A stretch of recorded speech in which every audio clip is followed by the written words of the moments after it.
各位海内外的观众朋友，谢谢您常常在线上，不管参与我们的直播还是影片的播放。好快的时间已经3年了。您记不记得我们频道创立的第一天？这是在3年前，2022年的7月9号的那一天。那个时候呢，摄影机是借来的，包括灯光都是好朋友突然之间提供给我们。当然呢，摄影师是临时的志工。很多的朋友提供了资源，协助我们完成了首播。这是在当时没有任何的资源，更是没有金主，只有一个简单的信念。在这个非常混乱而且有点分裂的年代当中，我们希望可以说真话，做深度，守住价值，做我所熟悉的事情。3年的时间很快过去了，这条路走得相当的艰辛，非常的不容易，但因为有您，我们撑了下来。过去3年来，我们的筱君台湾 PLUS 已经突破了2亿5千万人次的观看，而且订阅人数已经来到了47万人。不过在会员人数方面，才刚刚突破了2000人。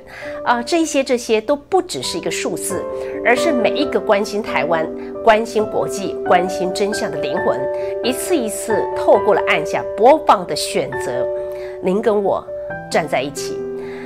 我相信过去这段时间，你也曾经在深夜里头听着筱君姐对着镜头娓娓道来，也许你也曾经在混乱的新闻洪流中，靠着我们的分析，找回了思考的力量。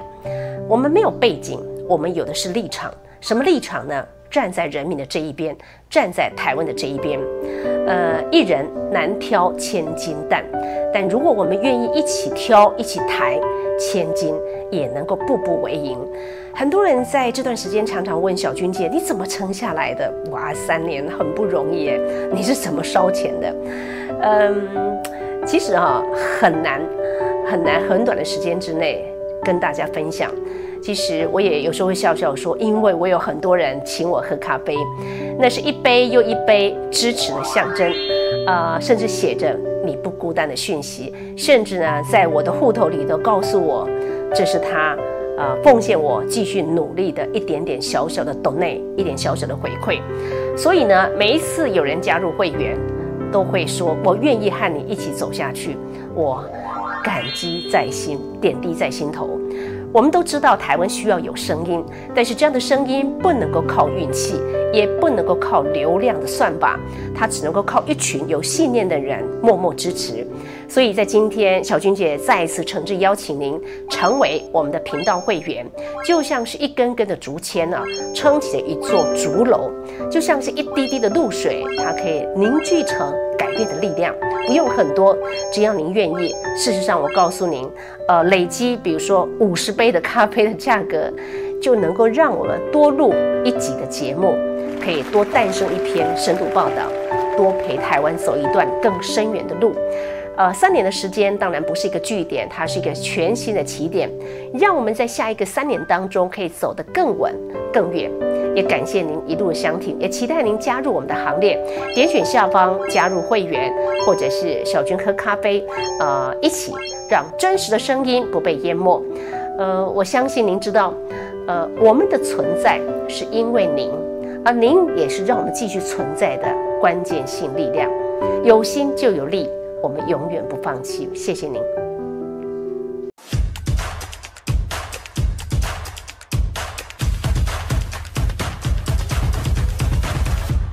Thank you for the introduction. Welcome to the third panel today, Impacts of Economic, Technological and Industrial Diplomacy on International Affairs. As just introduced just now, I'm Thompson, Chair of the Taiwan Foreign Correspondents Club and a correspondent with Nikkei Asia. I will quickly and briefly introduce our distinguished speakers today. I think on my immediate right, would be Stefan Korkov, Associate Professor of Political Science, Lyon Institute of Political Studies in France. And further to my right is Weronika Jakubczak, an Associate Professor at the Main School of Fire Services in Poland. Right to her is Matej Simauczyk, Executive Director of the think tank Central European Institute of Asian Studies in Slovakia. And beside him is Tristan Liu, President of the Taipei University of Marine Technology. And last but not least, we have Holmes Liao, former McDonnell Douglas Aerospace representative in Taiwan. As we have seen today with a number of panels and keynote sessions, there has been unprecedented attention on Taiwan in recent years, not just about Taiwan's chips and the threats Taiwan is facing, but also what Taiwan and the government here intend to do in terms of diplomacy and their economic, defense, and security policies. I want to start with a quote from Ghost Nation, a new book recently published by the veteran Taiwan-focused correspondent Chris Horton. In the book's introduction, the author cited Foreign Minister Lin Jialong's words, and I quote, "Beyond semiconductors, Taiwan could serve as a manufacturing hub for drones and other military equipment that the US and other countries are struggling to produce at scale," the foreign minister said. The author then added that it seems that the Lai administration's approach to the second Trump era is to position itself as a proactive partner. And I would say that this is not only limited to Taiwan's relations with America, but also with Europe, with Japan, with South and Southeast Asia and beyond. Minister Lin has made economic diplomacy a core part of his flagship initiative, pushing for more trade and commerce overseas and leveraging Taiwan's technology and industrial might abroad. He has also sought to put that into practice by visiting a dozen countries in the first half a year as foreign minister, including accompanying President Lai to the Pacific Islands via Guam and Hawaii, also to Europe with a delegation of drone companies, and more recently to the US and Japan. And I think with that, I will now invite speakers to give their opening remarks, perhaps starting with Matej. Thank you.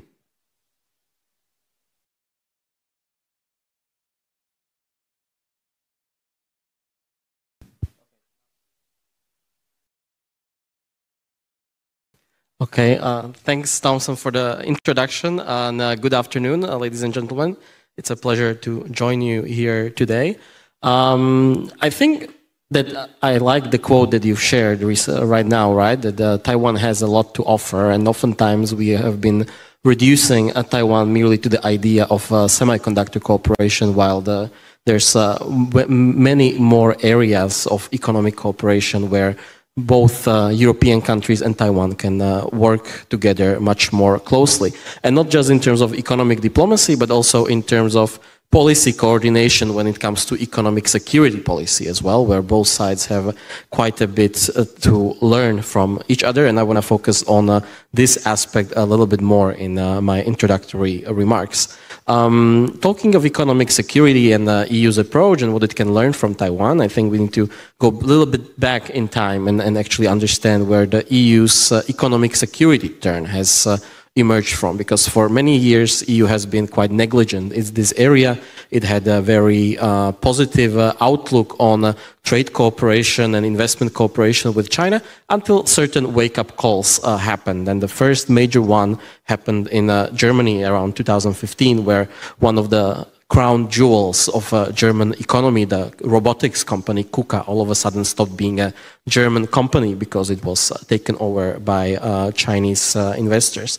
This, of course, needed some time to trickle down into the collective policy thinking within Europe, but since then we've seen EU doubling down on dealing with economic dependencies on China as well as other actors, but really bulk of the economic security policy of the EU has been focused on China.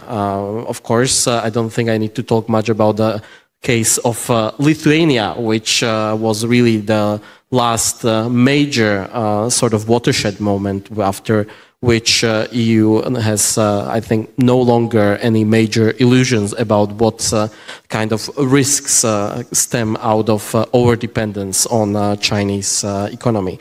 Nevertheless, of course, the job of EU's economic security turn is not yet done, even though we've recently had adopted economic security strategy in EU, which has pledged to upgrade our inbound and outbound investment screening mechanisms and looks at protecting various key technologies, both through research security measures, as well as strengthening export control regimes and looking at preventing weaponization of supply chains by diversifying them and working with like-minded countries like Taiwan in establishing new value chains that would be free of this sort of undue influence of authoritarian regimes, including China.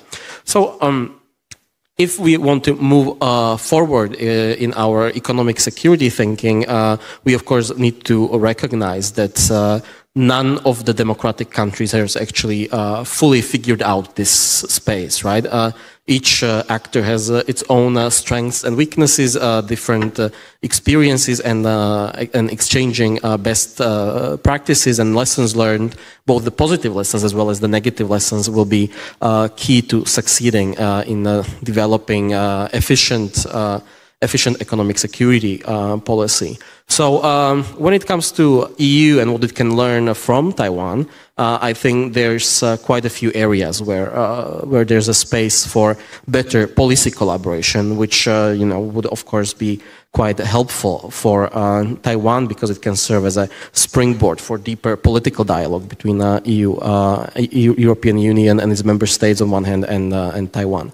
So one of them being the outbound investment screening. This is something that is still quite a novel idea within the European economic security thinking. We still lack a proper mechanism on this, even though it has been identified as one of the areas where EU needs to move forward down the line, especially when it comes to preventing proliferation of sensitive technologies out of EU to authoritarian regimes. Of course, Taiwan has had the outbound investment screening for quite some time, and there's a lot of lessons and practical lessons that EU can learn from Taiwan here, especially when it comes to identifying financial outflows out of EU to China, for example.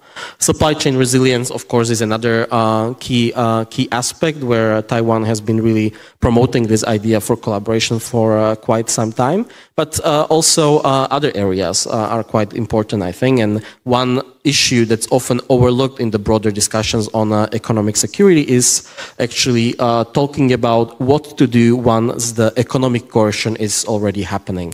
And even though we've seen the EU moving in this area a little bit by adopting the anti-coercion mechanism, it still sort of doesn't have a response to how to, for example, help the victims of economic coercion. And this is something where I think you can draw some inspiration from Taiwan, as Taiwan's been quite proactive historically when it came to helping the companies that were suffering due to economic coercion from China, for example. So think about the examples of aid and policy help that Taiwan was providing, for example, to the farmers that were being targeted by Chinese coercive measures. Of course, we cannot talk about economic security in isolation only. It is an issue that's actually very deeply connected to hybrid warfare as such, and FIMI operations by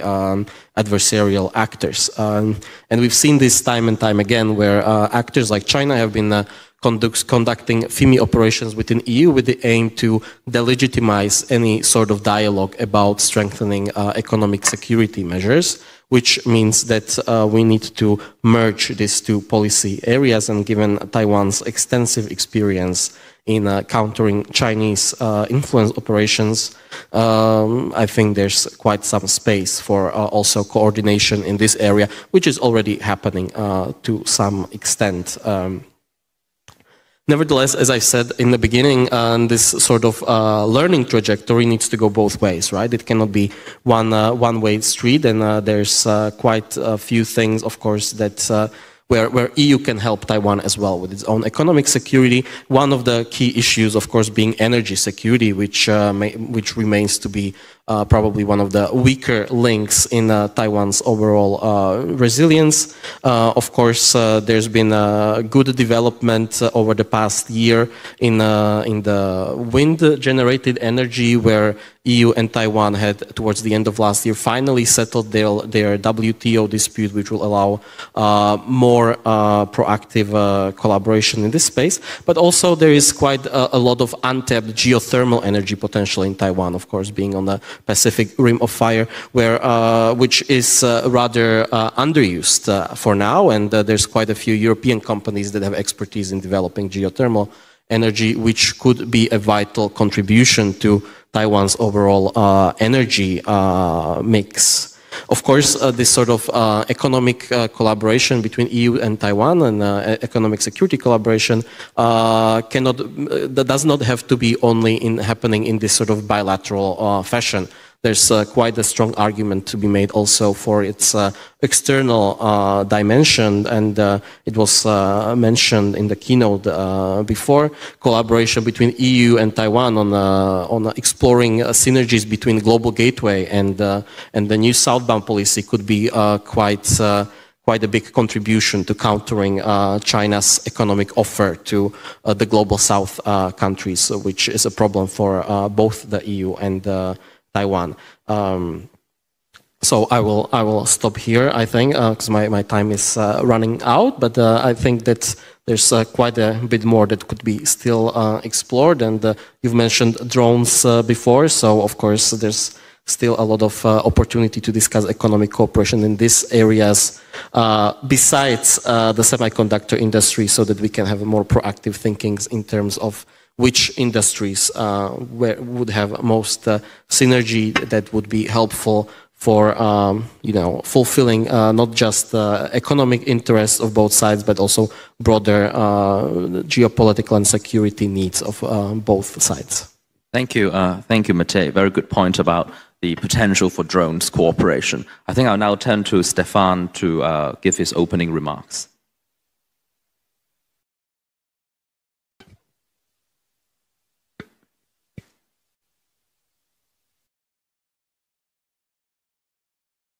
Yeah, it's okay. Thank you very much. Chairman Chen and President Lai, dear Thompson, dear friends and colleagues, it's always very delicate when we're in Taiwan to be asked to discuss in front of you about matters that you know much better than we do. But it's a pleasure, though, because we know that you trust the ideas we could have from time to discuss with you common matters of common interest. So what I'm going to talk about today is the space that can be devoted to AI in military affairs, especially with the backdrop of China's modernizing military capabilities, gray zone tactics, and what we could call 2.0 political warfare. And that has led in recent years and months to artificial intelligence rapidly becoming central to both strategic planning and operational execution, and Taiwan is certainly no exception. AI can serve numerous goals in military affairs. I tried a little list of it. Collective massive information, analyzing them quickly, anticipating adverse decisions, help design and use of war games, detect early signs of decisions to attack or to launch offensives, help analyze the nature of the threat, detect and warn about dangerous patterns in the context of hybrid warfare, propose the adequate proportioned response to and avoid useless escalations, accelerate response times, operate autonomous systems, of course, whether lethal or non-lethal, and enhance ammunition supply, and even managing complex personnel issues like in Japan, including stress management with early anticipation of the morale of the troops, countering disinformation, debunking fake news, establishing internet sentinels. Well, the list is very long. The first point I will talk briefly about is the use of AI in the competition for strategic superiority, with an example in mind, first of all, the United States, which of course is leader in military AI innovation, with a program like Replicator aims at deploying thousands of inexpensive autonomous drones and systems to quickly saturate conflict zones.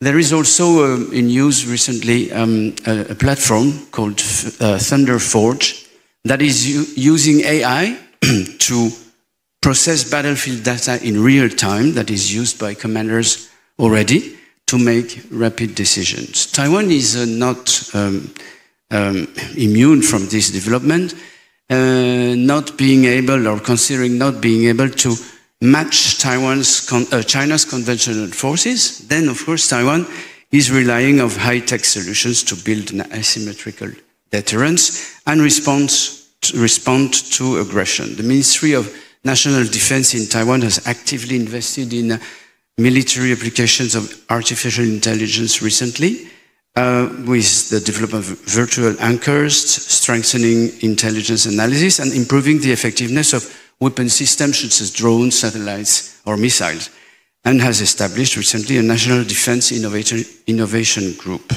You've probably heard, if you live in Taiwan, about the massive investment in drone productions, with an order placed recently of, I think, 48,000 units. And the aim of developing AI is more generally for early warning systems, streamlining the chain of command, and using AI in military training exercises and stimulation, as we saw last month with the Hanguang exercises that were mentioned earlier today.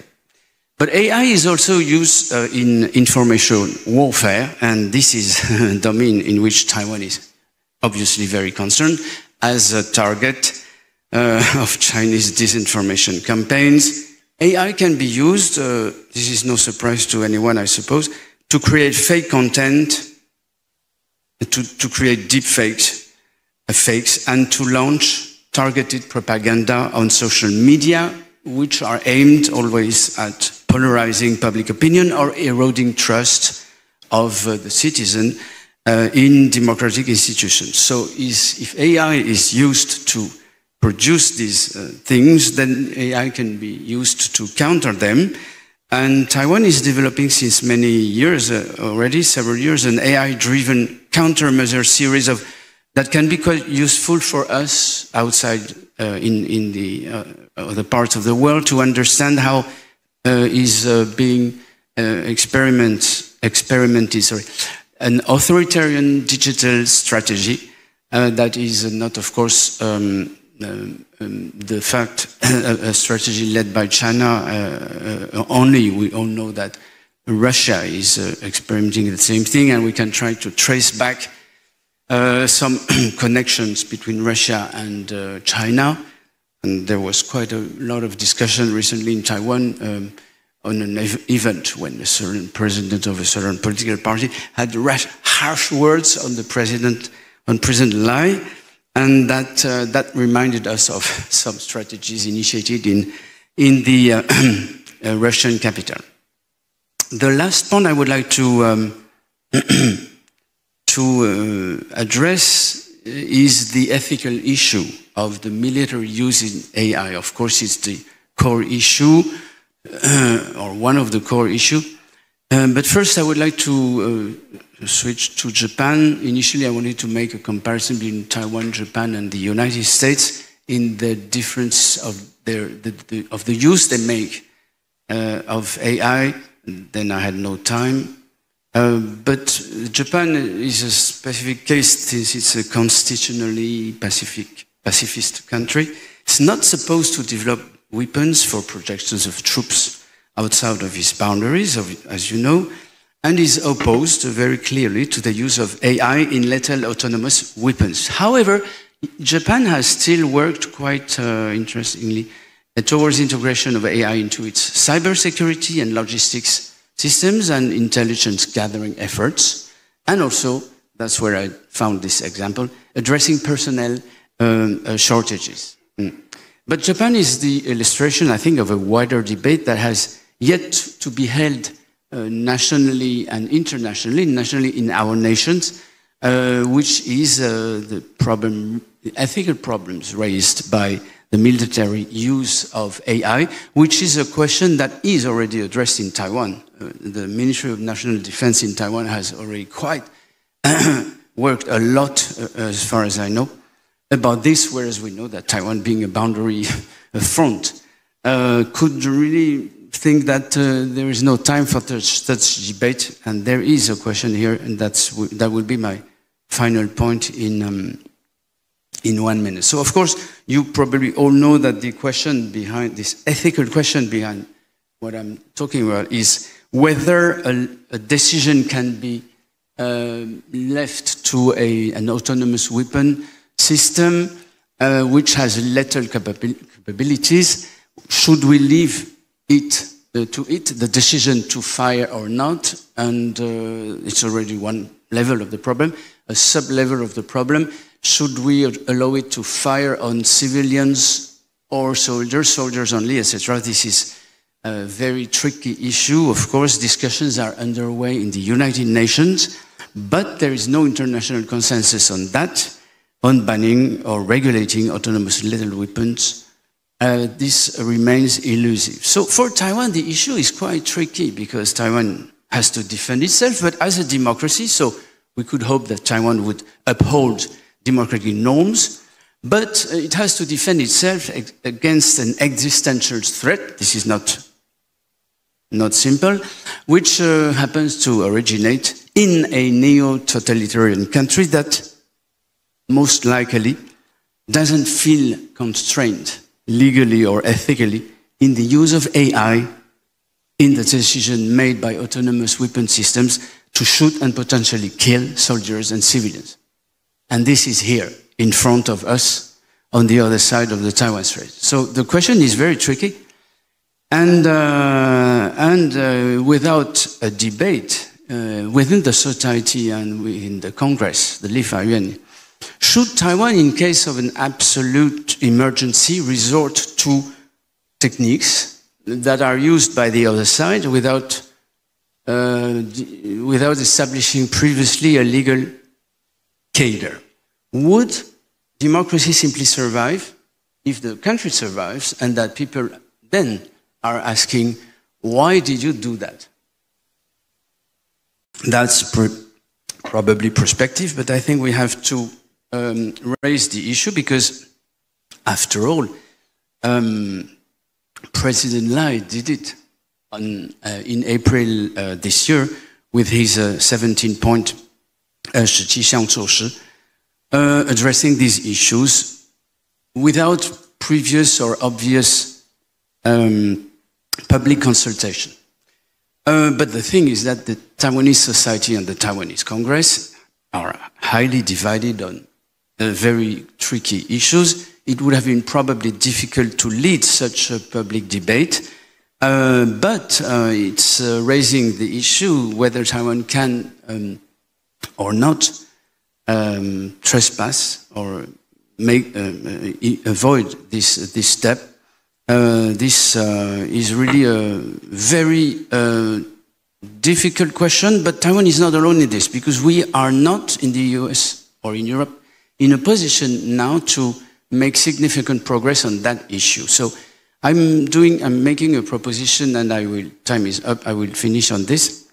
A proposition that I made last month, in June, in the Lin Yixiong's foundation, the Cilin Jijinhui, that Taiwan could consider, it's just a suggestion of course, but could consider the idea of preliminary talks to organize in Taipei or in Taiwan an international conference to collectively reflect on the legal norms and ethical limits to the use of AI in lethal autonomous weapon system. That would be very useful for the world, and that would probably enable, if successful, Taiwan to shine globally for its contribution on this issue. That would also put pressure on China not to allow itself such use, though I'm not very optimistic, that would set standards, limits, and state what is legal and what is not legal, which, in other words, would decide in advance to render illegal future unruled AI usage by China in lethal military weapons. Thank you very much for your patience. Thank you. Thank you, Stefan. You raised some very valid questions about the ethical and legal dilemmas Taiwan faces as it seeks to fend off coercion and threats from neighboring China. I think with that, I'll now turn to, on our right, Veronica, to give her address.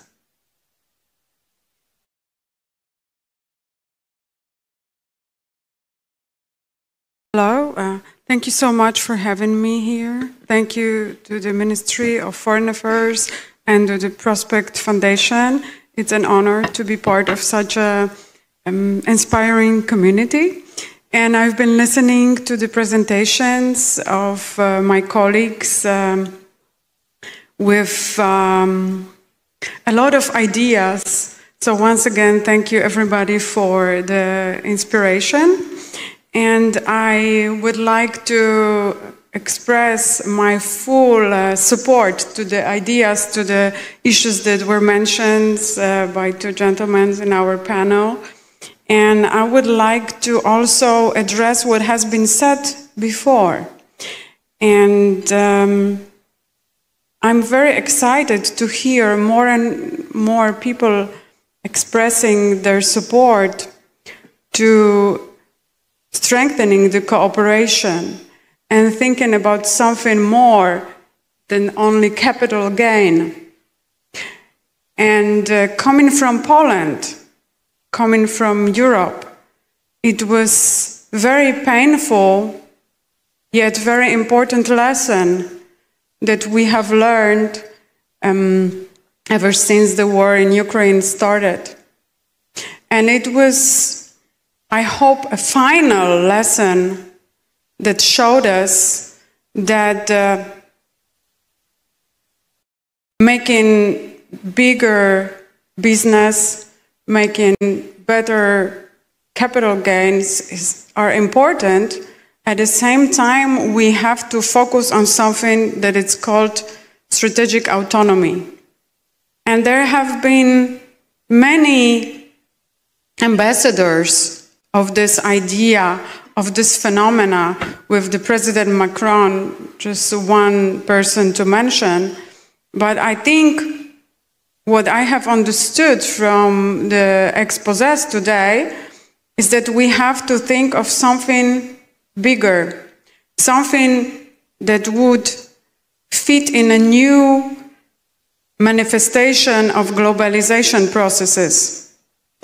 And I'm a big proponent of supporting cooperation between the countries that share the same values, democratic values. And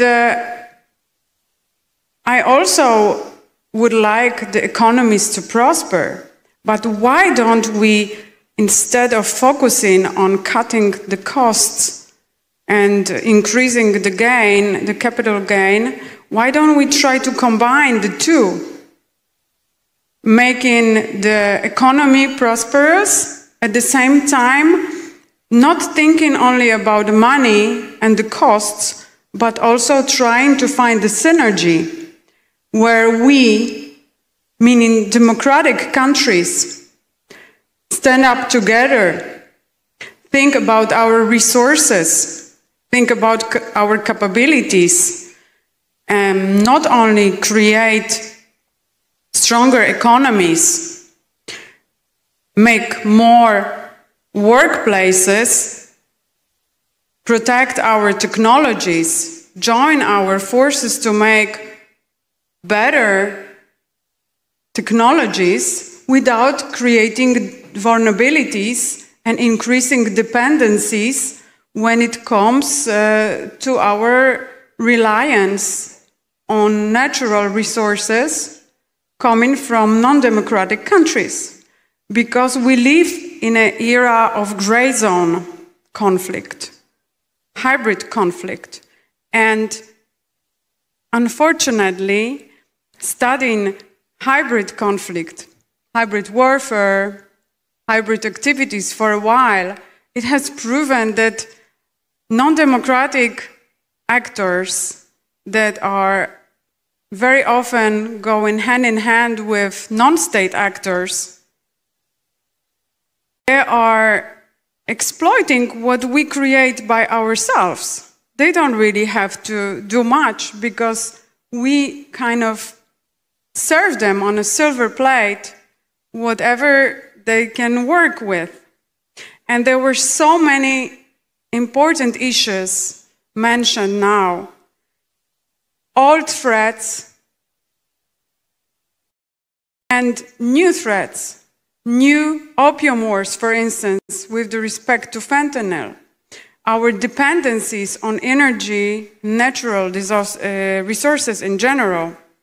So, as a Poland representative, I would like to highlight that as Poland, we are trying to do our best to increase economic exchange between Taiwan and Poland. And for instance, just the difference between the amount of unmanned aerial vehicles that we have purchased between the last year and this year has been enormous, because it has grown by 750%.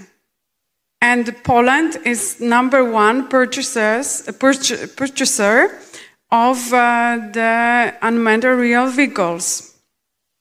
So this is not only ideas I'm talking about, but I'm talking about concrete steps.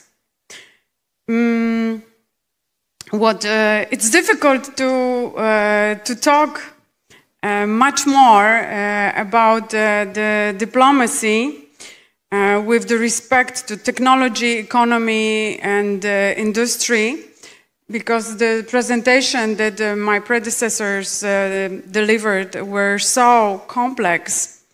But I would also like to tackle the issue related to development of new technologies, green technologies. Many of us might know that they mainly rely on rare earth minerals. And I was really happy to hear the voice of the Canada representative stating that you are developing and, please correct me if I'm wrong, willing to share your resources, despite of the fact that this technology and excavation processing is very demanding on many levels, including the various kind of threats. At the same time, I would like to highlight that we have different technologies. When it comes to energy, there was mentioned geothermal, and we could really be focusing both as Europe or Taiwan in development of this technology. And when it comes to batteries, we not necessarily even need rare earth minerals or lithium, but we can, for instance, turn into technology that uses salt and water. So let's just be innovative. And I think that once we start thinking more comprehensively, without being so obsessed with economic growth and capital gain, we can really focus more on sustainability, strategic autonomy between the countries that share the same values. Thank you so much. Thank you. Thank you, Veronica. I think now we'll turn to Tristan, who is the president of the Taipei University of Marine Technology. Thank you, Thompson. Ladies and gentlemen, thank you for having me here. I have very little time, so I'm going to just straightforward express my own ideas. Okay. Let me begin by telling you two small stories. In 2019, I was invited by the state government of the United States to join a startup forum held in the Netherlands. I remember the opening remarks made by former Secretary of State Mike Pompeo. He said, "We got people from everywhere but China. This forum has no Chinese company, has no Chinese people." And everybody applaud. Because I'm the host, I own my own party, I got to decide what kind of guest I want to invite. Very straightforward, because we're talking about innovation among democratic economies. So I would like to say, any international organization that we have seen so far, their failure has been truly because of some intervene from the communism countries, not only China but also other member economies. So if we want to move things forward, I'm a straightforward guy, and also I want to solve problems. So I spent 20 years in APEC. Every time we make a proposal to use APEC money, we got rejected by China. And we have no choice but to use our own money, because we give money. We also make some donation to the APEC to run some specific programs. For example, women entrepreneurship program, that kind of stuff. And we got, very intensive participation from our member economies. So I'm just saying that I'm proposing a new framework. It's called the greed-based international framework. It doesn't have to be attached with a geographical, point of view. So everybody talks about EU. Everybody talks about, Asia Pacific regions. Let me tell you straightforwardly, in this government, in this administration under President Lai, Ministry of Foreign Affairs focusing on topics and issue-centered cooperation framework. So we team up with maybe Philippines and also from Czech Republic. So it doesn't matter, it doesn't tie to traditional geographical limitations. So it's all about topic-centered, and it's all about value-centered. And also it drives very interesting interactions among diplomats across those countries. So whenever we go to the Philippines, we talk to US ambassadors in Philippines. We talk to Japanese ambassadors in Philippines. So it's more like a metric cooperation framework. It's not two ways. It's not only bilateral, but you can form a very interesting multilateral, symmetrical, and metrical framework. So everybody might ask where the money come from. Okay, that's very interesting questions. I give a thought. I think everybody is very familiar with the triple, the triple helix, right? In the past days, especially, I think in APEC or somewhere else, okay, we cherish the participation of business leaders, especially for multinational companies. We have ABAC, but in other international organizations, the business community doesn't have a voice, at least, in the mainstream. So, I mean, why not let the international companies and, cherish, democratic values, cherish the, strategic topics, like our honorable friend from Poland said, strategic autonomy, that should include key industry leaders and also academia, especially think tanks. So money can come from the international cooperations with the ethic codes, with the play rules that agreed among those key democratic leaders. so that we can incorporate those leaders to take on much more important issues like our honorable guest from France said about environmental issues.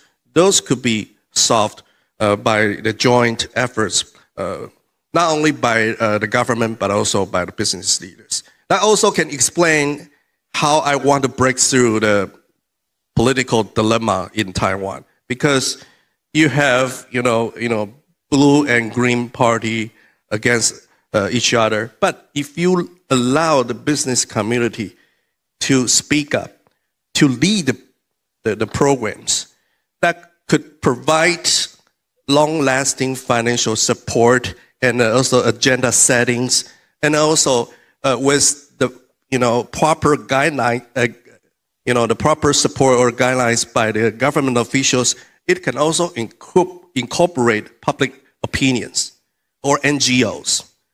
So I really, glad to see more and more, successful cases.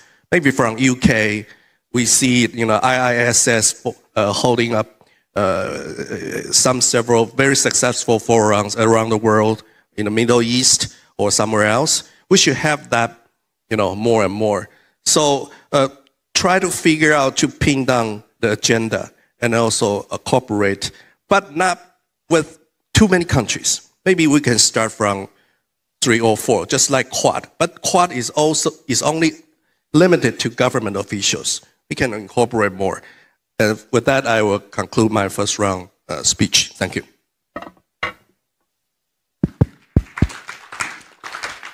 Thank you, Tristan. And last but not least, we will now turn to Holmes, the former McDonnell Douglas Aerospace representative in Taiwan. Please. Thank you, Thompson.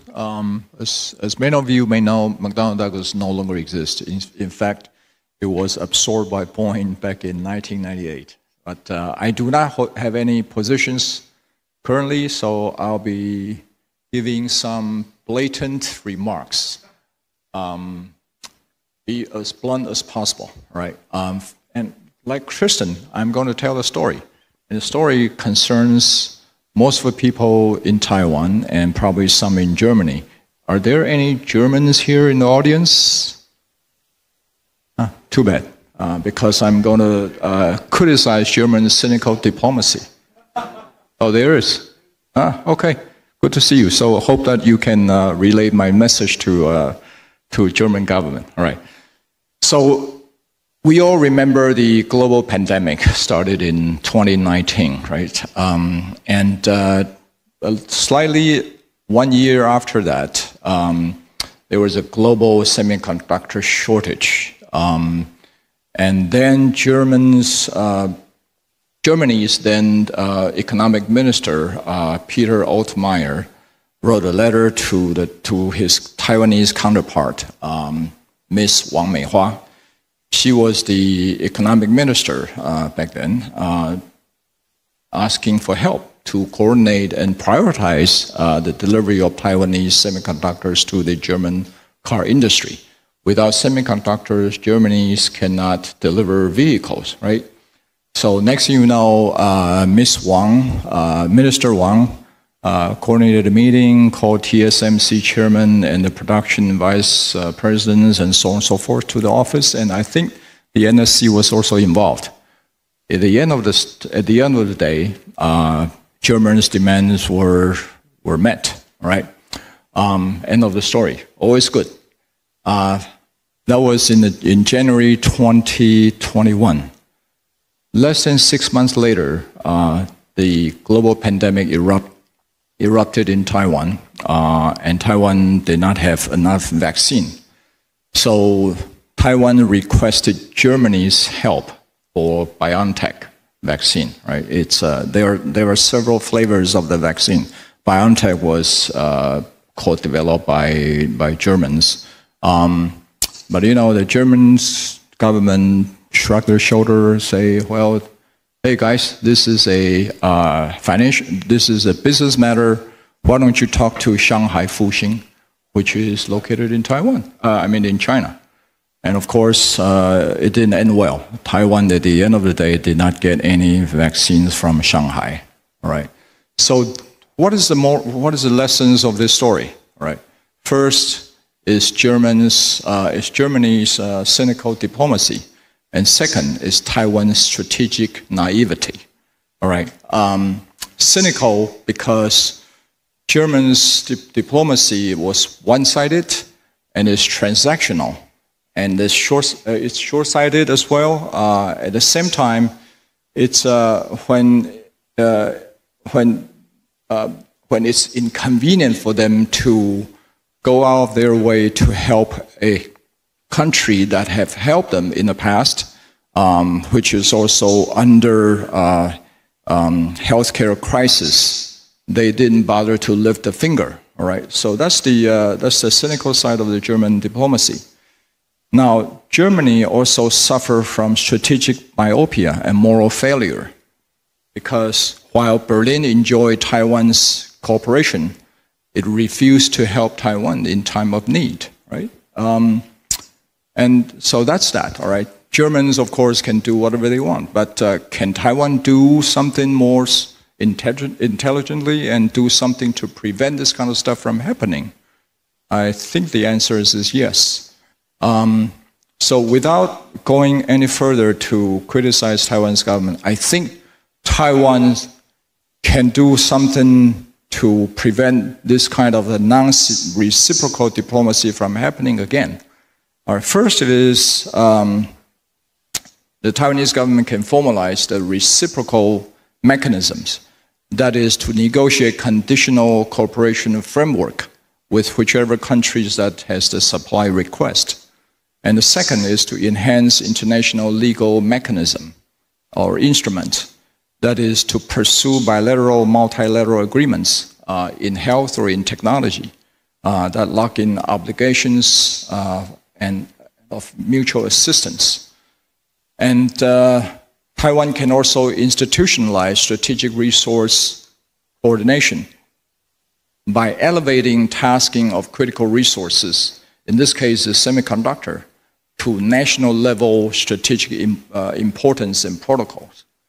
Not left, rather than leaving it to ad hoc ministerial exchanges between Taiwan's Ministry of Economic Affairs and Germany's Ministry of Economics. And of course, the public diplomacy and transparency would be able to provide strategic support and openly communicate expectations when reciprocity in diplomatic channels and public messagings are expected. All right. So these are the prevention. Now, I would urge also Taiwan can do something more proactive. That is, with TSMC's global significance, people all around the world are talking about Taiwan semiconductor is a pivotal part of the global supply chain. But I would argue that with TSMC's significance, it can actually exert influence over the global supply chain. That is, TSMC should not be content with being a part of the global supply chain. It should reshape the form and the way the global supply chain should work. For instance, it has already happened that Taiwan is the foundry, Japan is the material, Europeans is the machinery, and the US may be the design, right? So how do we solidify this global partnership, right? This needs to be put in a more tangible framework. So Taiwan should really treat TSMC as a strategic national asset, not just a corporate entity. Everybody in Taiwan is talking about TSMC being a sacred mountain to protect the island country, right? But Taiwan, I think, can go one step further to form a strategic coordination council that involves TSMC, the national security councils, and so on. And whenever TSMC needs to expand overseas, it would require government approval, all right? So TSMC setting up shops in Germany, in Japan, in the US, should not be treated like giving candies out to whichever country that they want. Of course, TSMC has its own consideration, but Taiwan also has its strategic interest. So what I'm proposing, what I'm arguing is Taiwan needs to align TSMC's international posture with national interest. And the second is to push for a multilateral tech compact. Like I said earlier, just now, Taiwan should help write the rule of a trusted chip network, right? I would call it a chip NATO, right? Involving Japan, Germany, and the US, and so on. With Taiwan anchoring the advanced node foundry layer, I think this chip NATO concept or framework can work. In a word, we need to build a TSMC-anchored semiconductor ecosystem in Taiwan. That is, I'm not saying that Taiwan should adopt a mercantilist sense for the global chip supply chain, but rather Taiwan can reshape the global supply chain with strategic intent. A few years ago, Dr. Lai of the Prospect Foundation asked me to write an article arguing that the TSMC should not move to the US. And back then, the US, with all intent and purposes, wanted TSMC to migrate all its assets. Well, all may be an exaggeration, at least a significant part of its production to the US. And the reasons they initially use is that, well, there is cyber attack, TSMC, operational securities, and so on. But anybody with an engineering sense would know that lithography is not software, all right? It's a lot more complicated than modifying a line of software code, all right? So that excuse went away. But US continued to pressure Taiwan to let TSMC move to Arizona. Eventually they did. But that's fine. But what I'm arguing is that we do not want to be absorbed. We want to be indispensable or irreplaceable on our own terms. All right, so I'll rest here and elaborate a little bit later. Thank you. Thank you, Holmes. We'll now move to a general discussion, including questions from the audience. I think as the moderator, I will start with my own first question, and I will take one or two from the floor. Over the last half an hour, 40 minutes, we hear from all of you on a number of key issues. Strategic autonomy, AI as deterrence, building a new international platform, dealing with economic coercion, and revamping diplomatic strategies to align with, to get TSMC and business interests that align with the national interest.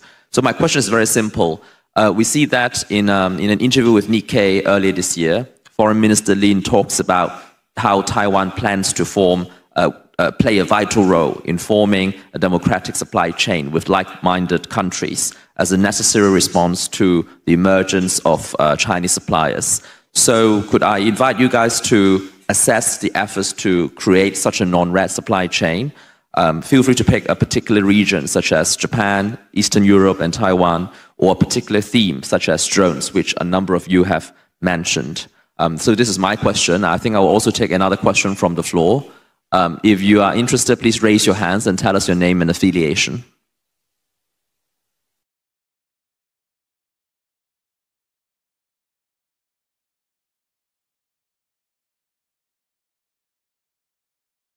Well, I hate to be the person who asked the first question, but it seems that I've been doing that repeatedly.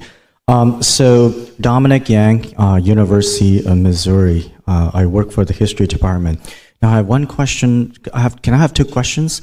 One for Stefan and the other one for Dr. Tristan Lu. And for Stefan, the question is very simple, right? Of course, AI, it's a new thing, and we're all trying to wrap our head around it, right? And it's a hypothetical question. If that the Taiwanese know that by using the AI technology in an ethical way, because we're talking about war, right? And they have the absolute advantage. It's like the US having the atom bomb during World War II. and the Japanese didn't have it. Is it ethical for Taiwan to defend itself uses AI in war on Chinese civilians or Chinese asset? So I know it's a very difficult question, and it's probably the question you're asking, but I want to hear your view on it. And for Dr. Liu, I just want to make sure that I understand what you are proposing. So you're proposing a sort of a metric international cooperation framework that's going to incorporate more of the business community. Are you suggesting, but you also mentioned NGO and others in, so how does this framework gonna work? Because you seem to be proposing that by incorporating a lot of business interests, that it's going to be, like, it's been, like, I've been reminded of the fact that, you know, businesses are out there to make money. They're not out there to democratize. So the example will be, you know, an authoritarian regime, American business people really love authoritarian regime, and they have been working with China until very recently. I'm sorry about that. So that's my question. Thank you very much. Thank you. I will turn to Stefan first, and then we'll turn to Dr. Liu.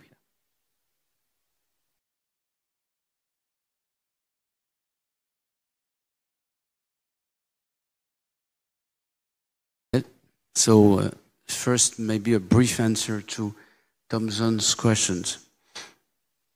When you look at the structure, the existing current structure of value chains in semiconductor production, I'm not talking about AI right now, from the first step, which is design, yes, the drawing of chips, not only in the US, but many, sure. But the production starts with the machineries which print the chips. And these machines are produced in Holland. To the other end of the chain, of the value chain, the so-called non-red countries have the full, have companies, key companies in every segment of the value chain, which means that in each segment there is a plurality of companies, but a very small number of companies, which is making the rest of the whole chain dependent on each element of the chain. It makes first the notion of sovereign AI or sovereign production of a semiconductor technology impossible. It's a dream. Europe can pour billions of euros for this. It's very good because we'll have many opportunities, especially for Taiwanese companies to collaborate with it. But it's a dream. It cannot work. China is talking a lot about its capacity to do that, but there is so much propaganda everywhere about Chinese technological advances that it's always difficult to, and the more they say that they are on the verge of doing it, the more doubt I have. The US is not capable to do that either. So instead of losing time and money to think about having these concentrated in one country, or we just need to take into consideration to just see the reality that we have in our group of non-red countries enough to do the whole chain and to survive by our own. So I think that would be my response. And regarding Dominique, you have questions about everything. And on top of being an exceptional scholar. My role was to propose the idea to hold a civic consultation, that the civil society could express itself in a situation where obviously the Congress cannot do it, at least for the moment. So it's difficult for me to express myself. First, I'm not a Taiwanese citizen, so I wouldn't like to give an answer first. I could not either respond as a philosopher or a specialist of political philosophy. I'm not a political philosopher. However, the question you ask is not simple at all, Dominic. I'm sorry to say, because we are on the very difficult question of the particular situation which is called war, which is the most horrible situation we know.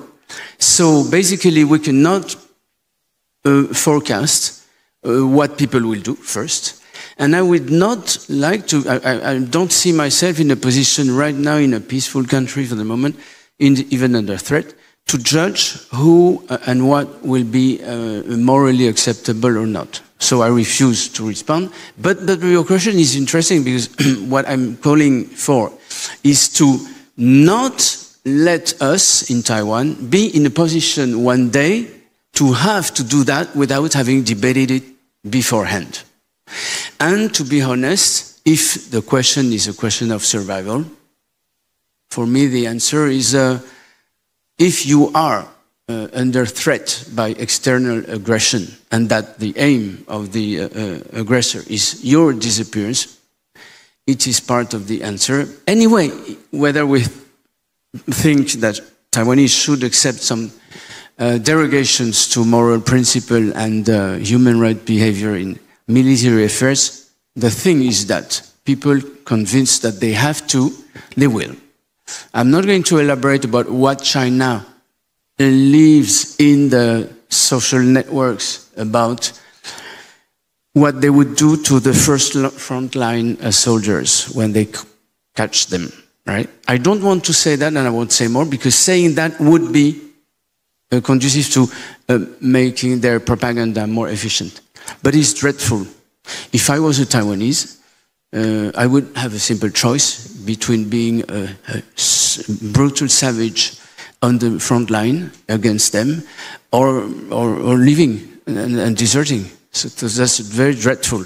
So we have to think in advance about what can we do or what you can do to avoid this, and avoiding this is probably going through huge technological investment, because the key issue here is to be smarter than them. It's not always difficult, and to imagine before everyone the next generation of AI use in military affairs. Thank you, Stefan. We'll now turn to Dr. Liu before I go to the rest of the Okay, panelists. I'll keep it short. The very important NGO will be industrial organizations, associations. Well, sometimes when government officials meet each other, it's all about very hard issues like tariff negotiations, but with no micro foundations. Okay, just like we are now facing 232 articles against our semiconductor industries, the US government doesn't seem to know the importance of Taiwanese semiconductor industries does to their own industries. So, put it in simple, Americans don't speak up for Taiwanese makers. So in order to avoid these kind of issues, why don't we have a platform to have industrial associations come together?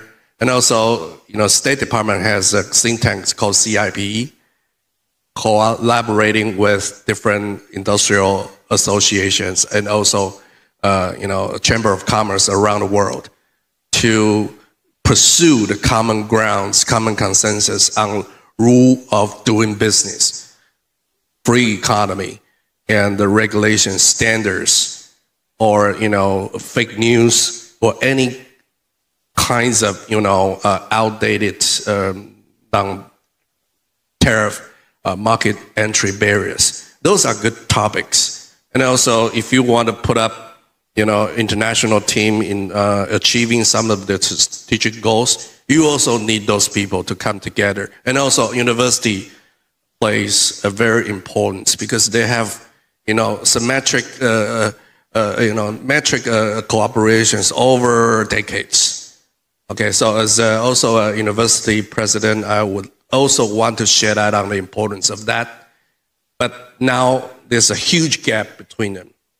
Government officials make decisions simply, based on their own, experience, but not the collective, perspective from other important stakeholders. That's why Minister Lin said everybody is a diplomat. That's the essence of it, to call for participation from more, stakeholders. Thank you. Thank you, Tristan. Matej, do you want to weigh in on the whole talk about supply chains? Yes. Well, I want to piggyback on the vaccine story because Germany might not have given vaccines to Taiwan, but guess which 4 countries in Europe did?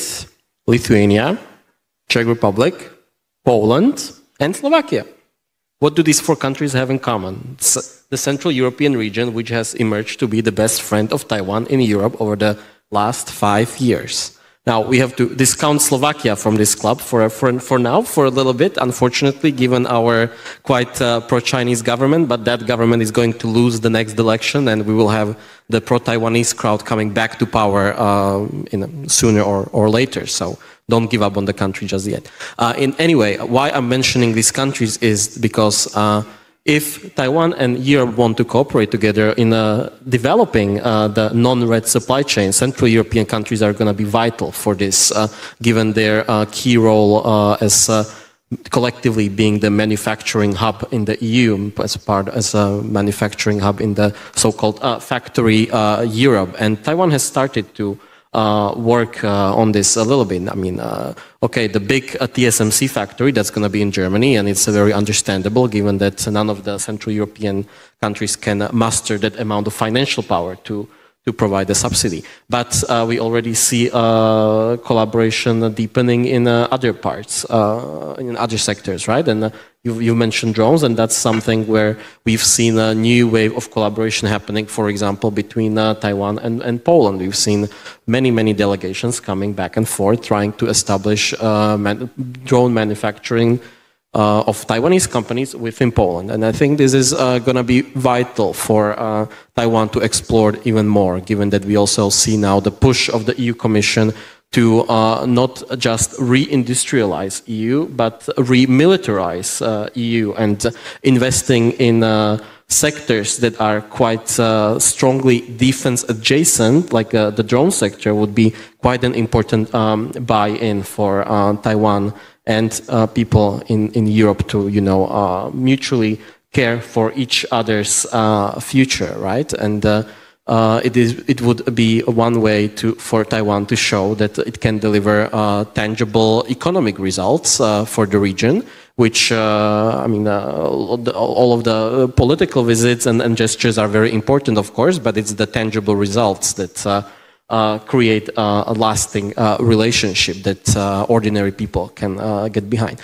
Given that the drone sector is so strongly related to the defense issues, right? So it allows Taiwan to, on one hand, to frame it as an economic cooperation, but at the same time to break the taboos that are existing still in Europe around having more collaboration on defense-related issues. So I would urge Taiwan to really double down on this type of activity, because ultimately it will create manufacturing hubs of key technologies that are going to be vital for also Taiwanese defense effort, if should it come to this sort of unfortunate event, which will at the end of the day be able to supply the Taiwanese defense effort when it would be needed. Thank you, Matej. I think you raised a very good point about Europe's importance of Taiwan. I think in particular, a recent report, I think from the think tank DSAT, talks about how an executive order from Trump's administration has created some uncertainty about drone cooperation between Taiwan and the US. And I'm sure Europe will have a much bigger role to play. Holmes, do you have something to add? Yeah, I'll just quickly respond to your comment. I think 2 words comes into play. First is prioritization. The second is reciprocity. That is, of course, BioNTech or other German pharmaceutical or European pharmaceuticals have other countries and customers to tend to. So does TSMC, right? It has many, many customers all around the world. The fact is, Taiwanese government has stepped in and helped TSMC to prioritize its production to satisfy German car industry's requirements. But when it comes to reciprocity, it just simply didn't exist. So all I'm saying is that, again, on Taiwan's strategic naivety, Taiwan failed to leverage its semiconductor power as a diplomatic asset. And that is the key failure, right? And the second is the government did not offer goodwill. The government offered goodwill without guarantees. And that should be a lesson in the danger of silent diplomacy. That is, no matter how essential Taiwan wants to, no matter how essential Taiwan is to the global supply chain, goodwill alone does not yield respect or support. Thank you. Thanks. And I think I'll turn, last but not least, to Veronica to see if you want to weigh in on the whole question of a democratic non-China supply chain. I think it takes 3 seconds. Thank you. So I would like to build up on what has already been said. And I'm very happy to hear that there's a growing awareness of need for redundancies. And it was proven during the COVID time that even if something has been working without problems, and when there is a crisis on regional or global scale, we have to think about not only optimization, but also reasonable redundancies. And maybe sharing technology to broader extent. And again, I would point out to necessity of being more focused on resilience, on security than on a capital gain. And I would also like to welcome very much the ideas of raising the awareness. Because developing technology, making it popular, it's one thing. And another thing is to understand what this technology is connected to. And that there are many threats that we are unfortunately not very aware of. And here I would like to point out the threats related to the Internet of Things, or Internet of Everything, and how we think that very simple software solutions or hardware solutions in general can pose a security threat because we are not aware that they might be exploited to collect the data and with a long time perspective. And when we add the axiology of three warfares, that the People's Republic of China or the Hybridная война, the hybrid warfare represented by the Russian Federation, to that, they are very well known for not only involving non-state actors, but also for making an attack for a long time without the victim being aware that an attack has been going on. So there's a lot of things that we can cooperate on. Thank you. Thank you. I think we'll now allow a last round of questions. I'll take several in one go. We give it to, is it Taniguchi-san? Then we go to Dirankun and then Thank Jane. you, Chair. I just wanted to say to Mr. Liao, your goodwill and naivete have been well received by the Japanese. By the Japanese. Your goodwill has resonance with the Japanese so much that you remember that Japan provided Taiwan with millions of vaccines. Right? You remember that?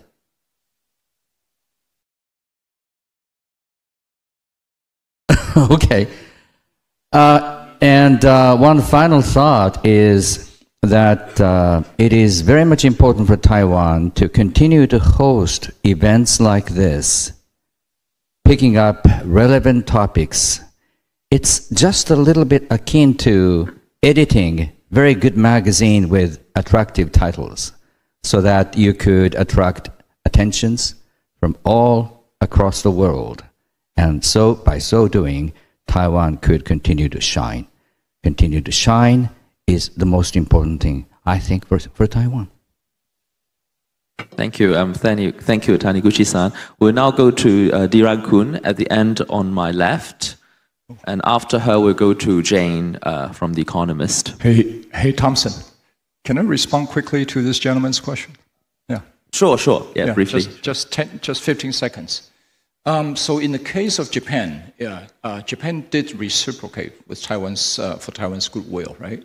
But the question is, does it obligate Japan to respond positively or favorably? No, the answer is not, right? There is no obligation for Japan to respond that way. Well, same thing applied to Germany or to Uncle Sam. TSMC, like I said, was handed out like candies. Well, of course, that is an exaggeration, maybe. But what I'm saying is that in addition to the keyword that I just mentioned, prioritization, reciprocity, there's also need to be an obligation. That is, Taiwan's goodwill needs to have a guarantee so that other countries can be obligated to help Taiwan in time of need. Thank you. Thank you, Holmes. Diran-kun, please. Hi, I'm Diran-kun Uchino from Thailand Trade and Economic Office. I'm the Chief of Economic Affairs. Thank you very much for these questions. Very interesting. Lots of insights and views, especially from our colleagues from the European, from the US, and from Taiwan. And following up on Thompson's comments and questions about the successful alliance of the democratic supply chain, especially for the semiconductors, also the intelligence technologies for the future. And on the semiconductors, there will be a lot of questions that need more cooperation and answer.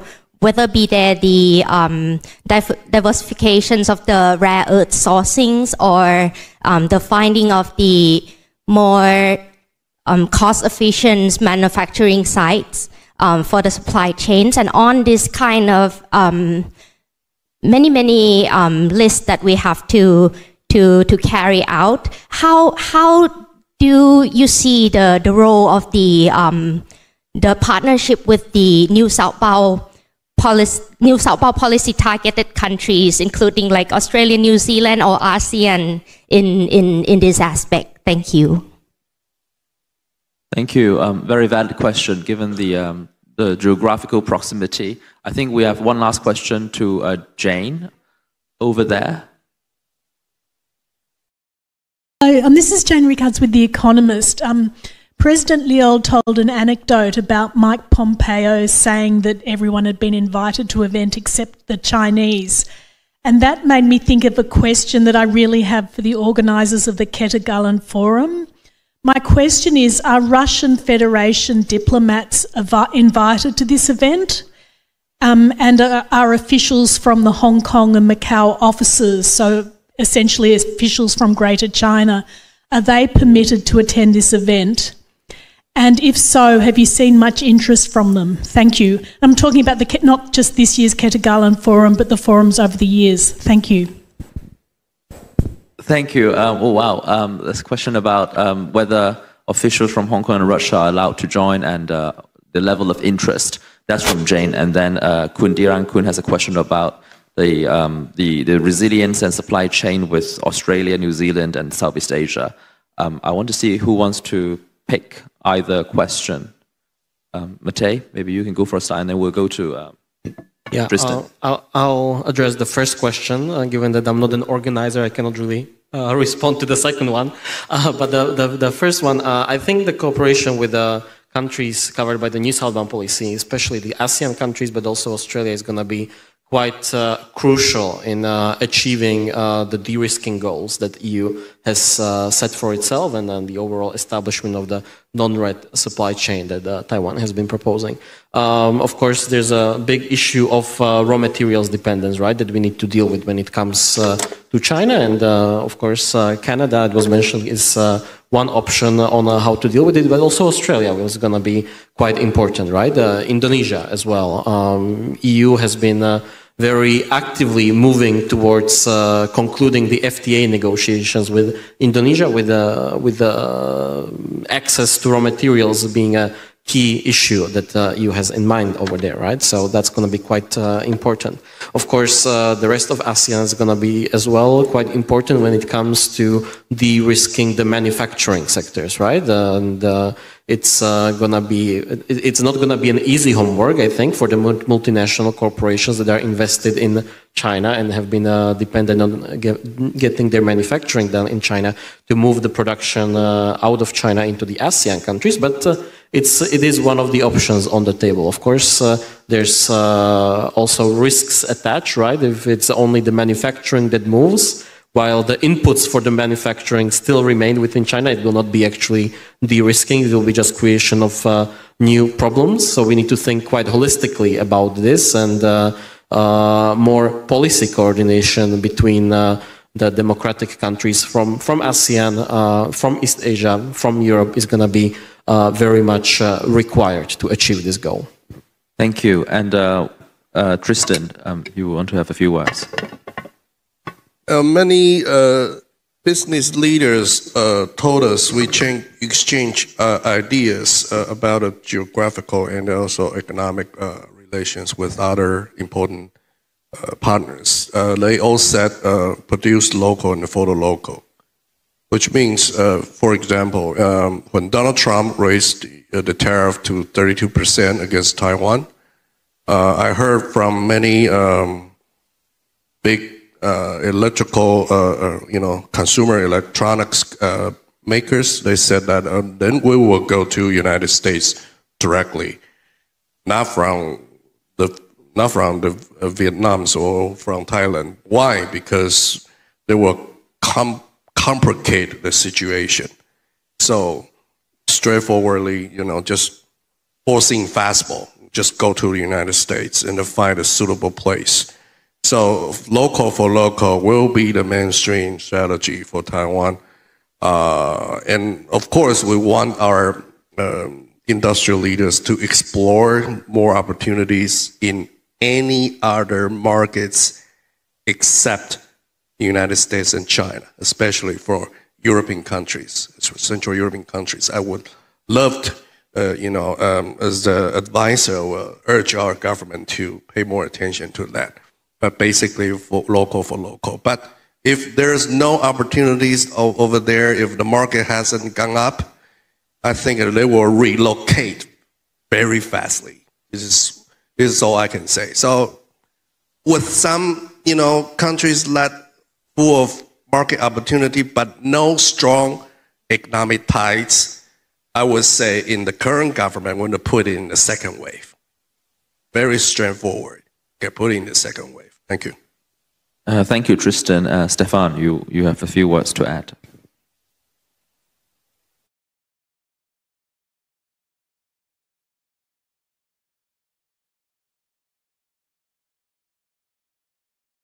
Well, regarding the supply chain, I would like to add my little 2 cents. The fact is that we don't cook an omelette without breaking eggs, as we say, and we don't prepare for a war without reorganizing the intendancy and all what we have to mobilize to fight a war. And what is happening is that President Donald Trump is preparing for a war, hopefully to avoid it, and the scale of this war is not American inland, is the whole world. So the brutal way that he has announced and dealt with these tariffs, of course, has shocked many people, countries, and press media, intellectuals. However, one day, if it happens that he made the right choice by organizing part of the world to be solidary and to help each other, to avoid being invaded by that country or taken over technologically and so on, we'll be quite thankful to him. I'm not here to defend him, but it is obvious that everybody's doing whatever he wants, and countries are like using existing facilities and trade agreements to, in a way, to cheat their own partners, like when they host Chinese companies, and that they help, obviously and consciously, Chinese companies to produce products that are branded, not branded Chinese products. That's what was one of the core issues behind these negotiations imposed by Donald Trump. This is also one part of the story, and we should not forget that one of the first victim or target of his policies is an American company in AI. And I don't want to destroy a national icon here, but Huang Zhongqun is a very perfect example of this, like trying to use the existing network of possibilities and trade networks and agreements to sell his products everywhere, including in China. Remember last time he came, just with this personal war with President Trump, all what he invented and all the declaration he made like twice a day, 3 times a day in Taipei, like each other contradicting each other, in order to show or to try to find a way to still go on selling GPUs to China. And that should be recalled. One of the biggest losers is an American company, and that's decided by Donald Trump. It's fair in a way. Thank you. I think we're running out of time, so I'll invite Holmes and also Veronica to give any last remarks you want to have. Thank you, Thompson. So Taiwan should strategically orchestrate influence over global supply chain, right? And that Taiwan can do that. It's not a castle in the sky. Rather, Taiwan has the asymmetric advantage as a bargaining chip. That is, we need to form a structural framework to ensure survival, especially when the country's survival is at stake at this point. And this is a whole of society, not just government, it's a whole of society effort that the people of Taiwan should continue to pursue. Thank you. Thank you. And Veronica, please.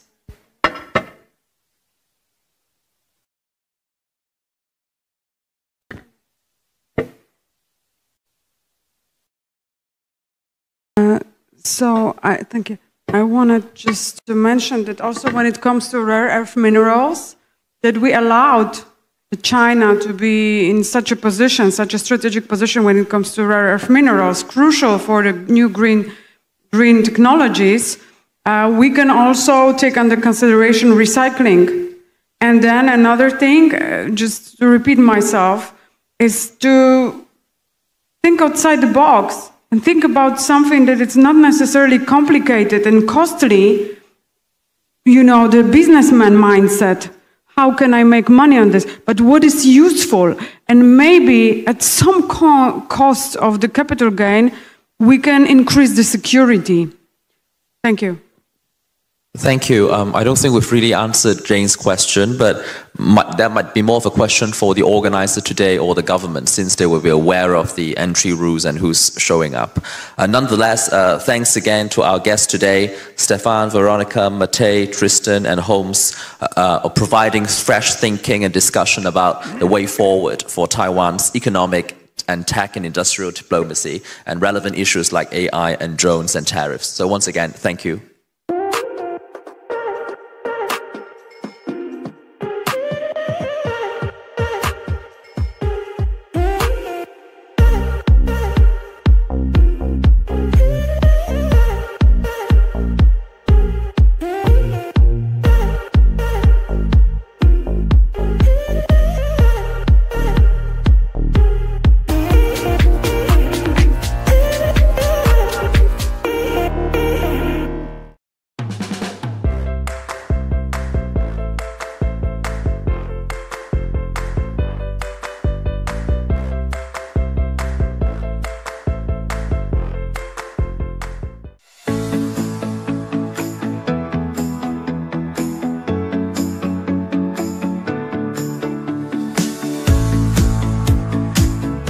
今天的台湾不是在选择要不要脱离中国，而是我们应该去深刻去追问一个问题：我们真的曾经是中国的一部分吗？从国际法角度，有史以来第一个真正拥有台湾全岛领土主权的国家是日本。台湾不需要从哪里来独立出来，我们本来就不是哪一个国家的附属。我们需要的是什么？是完成那一段被冻结的历史。旧金山合约让台澎领土主权不属于任何国家。中日合约是确定了这一件事情。开罗宣言跟波茨坦公告里头似乎也被错误解读。开罗宣言它是一个宣言，类似 MOU 嘛，不具有法律效力，的确是。弄给人骗了。马英九经常就用开罗宣言说，依据开罗宣言，台湾是他的，那中国的。弄得很骗。国际法早就已经为我们留下一条通往尊严的道路，让台湾的人民真正做一次选择，为台湾写下未来的名字。各位海内外的观众朋友，谢谢您常常在线上，不管参与我们的直播还是影片的播放。好快的时间已经3年了。您记不记得我们频道创立的第一天？这是在3年前，2022年的7月9号的那一天。那个时候呢，摄影机是借来的，包括灯光都是好朋友突然之间提供给我们。当然呢，摄影师是临时的志工，很多的朋友提供了资源，协助我们完成了首播。这是在当时没有任何的资源，更是没有金主，只有一个简单的信念。在这个非常混乱而且有点分裂的年代当中，我们希望可以说真话，做深度，守住价值，做我所熟悉的事情。3年的时间很快过去了，这条路走得相当的艰辛，非常的不容易，但因为有您，我们撑了下来。过去3年来，我们的筱君台湾 PLUS 已经突破了2亿5千万人次的观看，而且订阅人数已经来到了47万人。不过在会员人数方面，才刚刚突破了2000人。这些都不只是一个数字，而是每一个关心台湾、关心国际、关心真相的灵魂，一次一次透过了按下播放的选择，您跟我站在一起。